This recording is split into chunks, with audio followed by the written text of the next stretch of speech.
আসসালামু আলাইকুম ভিউয়ার্স, কেমন আছেন সবাই?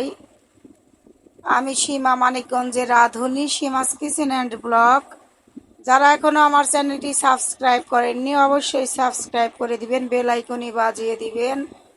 যারা পেজ থেকে দেখছেন অবশ্যই পেজটাকে ভিজিট করে দিবেন। সবার কাছে একটি অনুরোধ, ভিডিও না দেখে লাইক কমেন্ট করবেন না।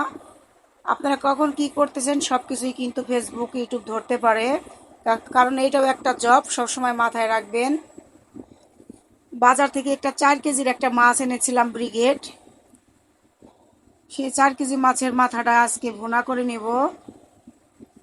প্রথমে হলুদ মরিচ ধনিয়ার গুঁড়া স্বাদ মতো লবণ দিয়ে মাছ আমি ভালো করে ভেজে নিয়েছি। এরপর দিয়ে নিচ্ছি পরিমাণ মতো তেল, পেঁয়াজ কাঁচামরিচ কাঁচা গন্ধ চলে যাওয়া পর্যন্ত ভেজে নিয়েছি। এরপর দিয়ে নিচ্ছি আদা রসুনের পেস্ট, জিরা বাটা, হলুদের গুঁড়া, মরিচের গুঁড়া, ধনিয়ার গুঁড়া আর এলাচ দারচিনিও দিয়েছি, স্বাদ মতো লবণ। ভালোভাবে মশলাটা কষিয়ে নিব। যতটা মশলাটা কষিয়ে নিব ততটা খেতে সুস্বাদু হবে যে কোনো তরকারি। মাছের তেল দিয়ে দিচ্ছি। মাছের তেল ভালো করে ধুয়ে পরিষ্কার করে নিয়েছি। অনেক আশা করে মাছটা রান্না করেছিলাম, মাথাটা ছড়ে এতটা সুস্বাদু হয়েছিল বলারই বাইরে।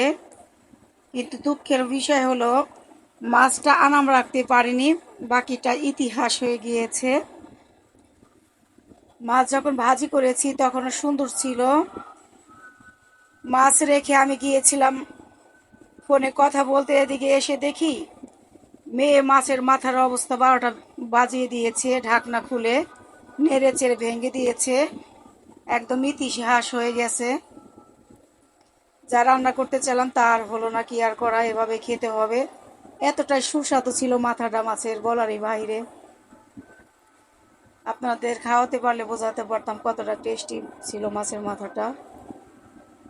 আর মাছের তেল রান্নাগুলো তো এমনিতেই ভালো লাগে গরম ভাত দিয়ে। কে কে পছন্দ করেন অবশ্যই কমেন্ট করে জানাবেন। এখন একটু শুটকি মাছ রান্না করে নিব, হাতে বানানো শুটকি, পুঁটি মাছের শুটকি। পরিমাণ মতো তেল দিয়ে নিয়েছি। পেঁয়াজ কাঁচামরিচ কাঁচা গন্ধ চলে যাওয়া পর্যন্ত ভেজে নিয়েছি। এরপর দিয়ে নিচ্ছি আদা রসুনের পেস্ট, হলুদের গুঁড়া, মরিচের গুঁড়া, ধনিয়ার গুঁড়া, স্বাদ মতো লবণ দিয়ে ভালোভাবে মশলাটা একটু পানি দিয়ে কষিয়ে নিব, মশলা যেন পুড়ে না যায়। যে কোনো রান্নায় মশলাটা যতটা কষাবেন তরকারিটা খেতে ততটাই সুস্বাদু হবে।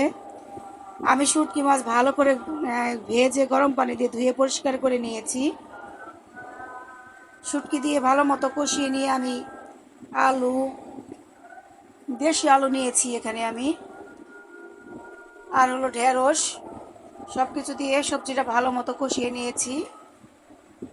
এরপর এখানে আমি 3 কাপ পানি দিয়ে ঢাকনাতে ঢেকে দিলাম। বলক তুলে গিয়েছি, ঢাকনা তুলে নিচ্ছি। আমার রান্না যে কেউ দেখে শিখে নিতে পারবেন, আমি একদম সহজভাবে রান্না করে দেখিয়ে দেই। নতুনরা একদম ইজিভাবে রান্না করে নিতে পারবেন। প্রবাসী ভাই বোনেরা যারা আছে রান্না করতে পারেন না, ব্যাচেলার ভাই বোনেরা, ভিডিওটি যদি ভালো লেগে থাকে প্লিজ লাইক কমেন্ট শেয়ার দিয়ে সঙ্গেই থাকবেন।